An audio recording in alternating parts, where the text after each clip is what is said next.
Hi everyone, in today's lesson we're going to talk about how to find the domain algebraically. So, how to find the domain of a function algebraically. All polynomial functions have a domain of all real numbers. Now, polynomial functions are things like lines, quadratics, and cubics. So, just to show you a couple of examples, let's just say I had a linear function.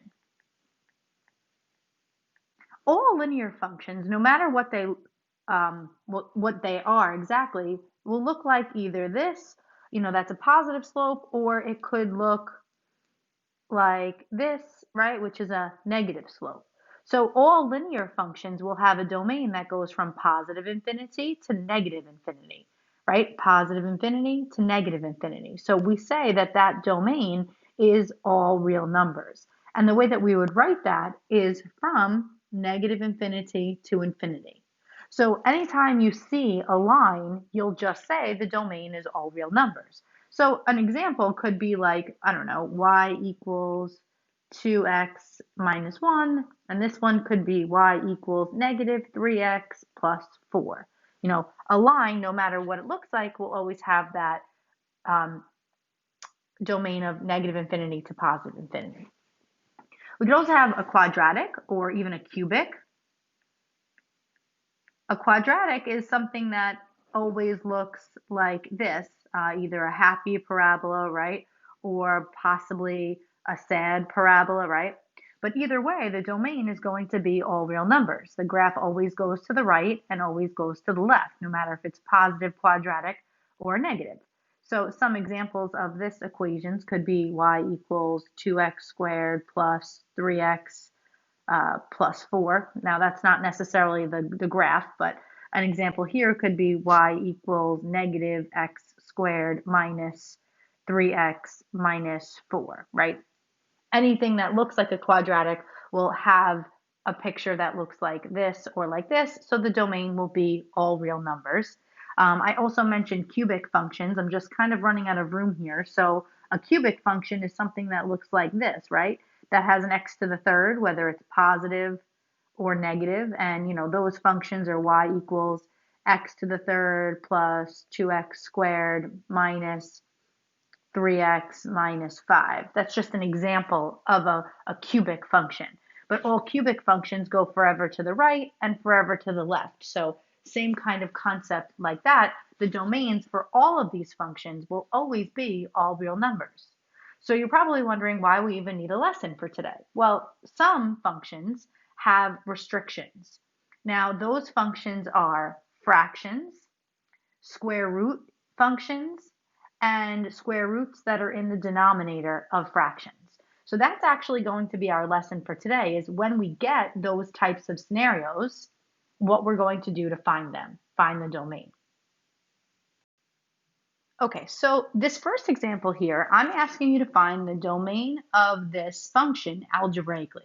But really, to be clear, I think graphically might be the easier way to show you, and then we can prove it algebraically. So if I were to put this into the calculator, you don't have to do this. We can do this at another time. What you're going to get is you're going to get a function that looks something like this. And what's going to happen is you're going to see this is called a rational function. You see how this graph kind of goes down this way and this graph kind of goes up this way? They're like two separate branches or two separate pieces. So what's actually happening at some specific value here on the x, there's an asymptote. And an asymptote is really another name for an undefined value. So the idea here is for us to find an undefined value and simply exclude it from the domain. Because you can see the graph goes forever to the left, so negative infinity, but at this value it's not defined. But then it goes on forever. So it's really all real numbers to the left and to the right, except for whatever this value is. So if we have a fraction, which this example is, the domain is actually going to be all real numbers except the value or values that make the fraction undefined. And undefined, if you remember from algebra, is where the denominator is equal to 0. So that's actually how we're going to solve this. We're going to set our denominator, x minus 2, and we're going to set it equal to 0 and solve.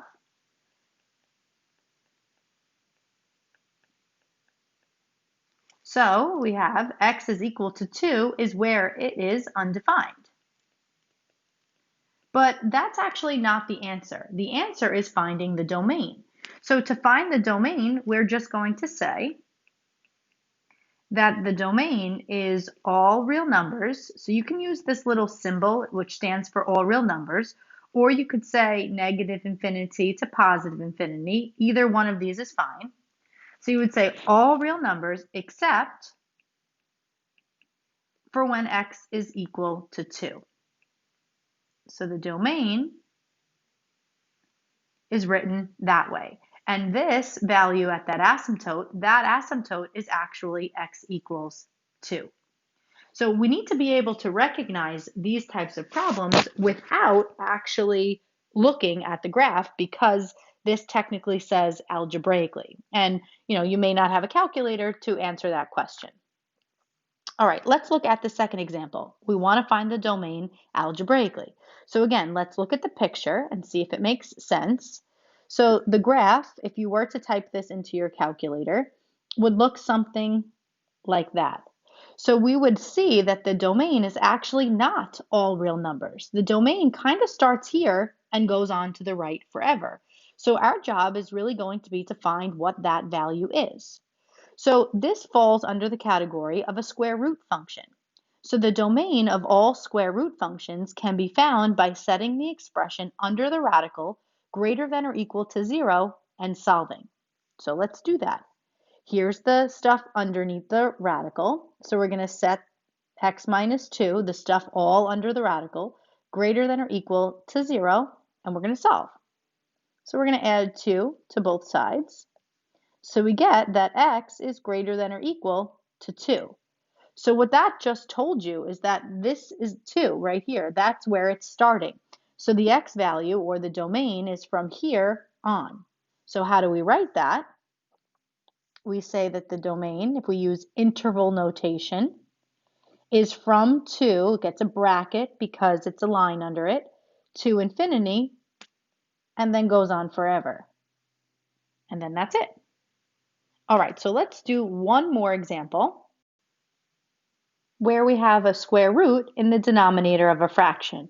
So if we look at the rule for square root in the denominator, we can find the domain by setting the expression under the radical greater than 0. Can't be equal to 0 because that's undefined then, right? It's on the bottom of a fraction.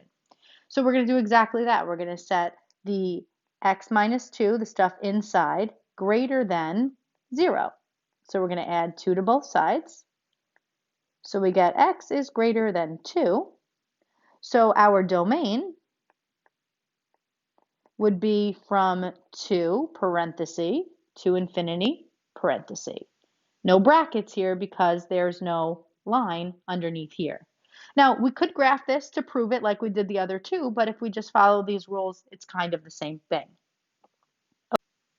Okay, so what I'd actually like you to do right now is try number 4 on your own, and then hit resume when you're ready for the answer. Okay, so this one fell under the square root function, so we set what's inside the radical greater than or equal to 0. And we're going to solve for x, so I chose to subtract 3.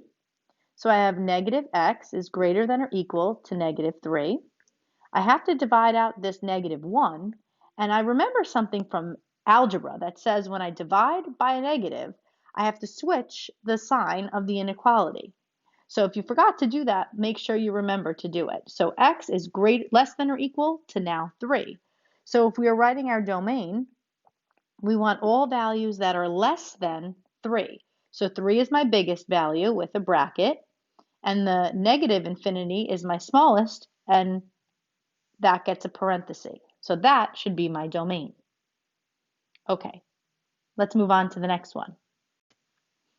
Why don't you give this one a try? Try to see if you could do number 5 on your own, and then hit resume when you're ready for the answer. I'm going to give you a hint though. Your hint on number 5 is that you may need to use a factoring technique called GCF. All right, give it a shot. Okay, so number 5, what you actually needed to realize was that it was a fraction. No square roots anywhere, just a fraction. So we set the denominator equal to 0, and solve. And we can only factor a quadratic by taking out a GCF of x. So that means we're dividing each piece by x. And when we do that, we get 5x minus 1, close parentheses, equals 0. If you remember from algebra, we have to do a t-chart and set each piece equal to 0. So 5x minus 1 equals 0. Add 1 to both sides, and we get 5x equals 1. Divide by 5, and we get 1/5. So if you remember, a fraction, when I'm taking the domain, we write all real numbers. So my domain is all real numbers. I'm going to use this symbol, except for when x is equal to 0 and x is equal to 1/5. You don't really need those squiggly brackets. I just chose to write it that way. That's it. Okay, so the last question is a little bit more complicated. So I'd like to go through it with you. So the question here obviously says find the domain. So this falls under the category of a radical in the bottom of a fraction. So if you remember the rules, it's set the inside greater than 0. Can't be equal to it because it's on the bottom of a fraction. So the way that we solve quadratics greater than a number is we actually want to change it to an equal sign first. And then we're going to go back and solve it with that greater than symbol later. So what numbers add to 1, -1, that multiply to 20? So take a minute, think about it, pause the video, then hit resume when you're ready for the factors. Okay, so you should get x minus 4 and x plus 4 and x minus 5. And then when you do your t-chart, you get x equals -4 and get x equals +5. So with this type of scenario, it's not just a fraction, right? So we can't just say it's all real numbers except for this and this. We actually have to find where this graph works. So what we're going to have to do, and this situation that I'm doing only works and it's only necessary when we have something that looks like this. Basically, when we have like an x squared and an inequality sign. That's really the only time I'm going to have to do this process. So what we have to do is put a number line together. I'm going to put 0 here just for fun, just so we know where our negatives and positives are. And we're going to put -4 on one side and 5 on the other. And basically what we have to do is we have to test values. We have to test values that are less than -4, right? Because these are the values that we got. We got -4 and we got 5, right? We got this value and this value.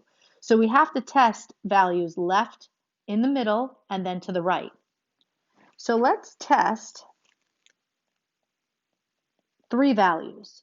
So I'm going to choose a number to the left of -4. I'm going to test -5. So we're going to test x equals -5. And in between for -4 and 5, I'm going to test 0. And then outside of 5, I'm going to test 6. Now, what do you mean, or what do I mean when I say test? We're actually testing these values into this original equation. And we want to see if they actually work. So we want to see when I plug in -5 for the x here and here, when I plug it in, do I get a number that's greater than 0? So we're going to do it just like that. If my original equation is x squared minus x minus 20 is greater than 0, we're testing. So we're going to plug in -5 for x and square it, -5 again, minus 20. And we want to see, so I'm going to put like a little question mark here, if it is actually greater than 0. Same thing with the 0. So 0 squared minus 0 minus 20. We want to see if that number is greater than 0. And then 6. 6 squared minus 6 minus 20. We want to see if it's greater than 0. So go ahead, take a minute, pause the video, and test out these values and see which ones are true and which ones are false. And then hit resume when you're ready for the answer. Okay, so you should have gotten 10 for the first one. So you should have gotten 10 is greater than 0. That's true. For the second one, you should have gotten negative 20, and that is not greater than 0. And for the third one, you should have gotten 10 again. Is 10 greater than 0? Yes. So what that means is when we plugged in negative 5, it worked. And when we plugged in 6, it worked.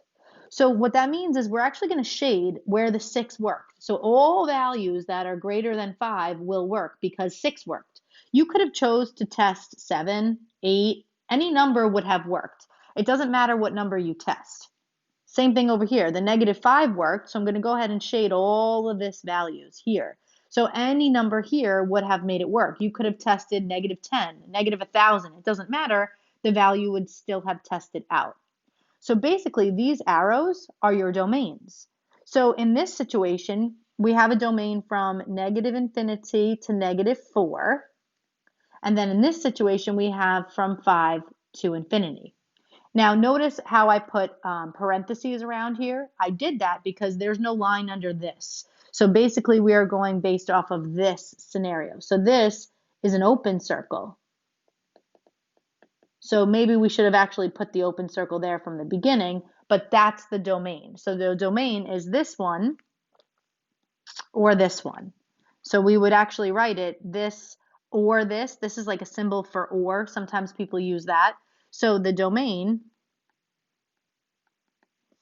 is technically this one or this one, right? The domain is both of those parts together.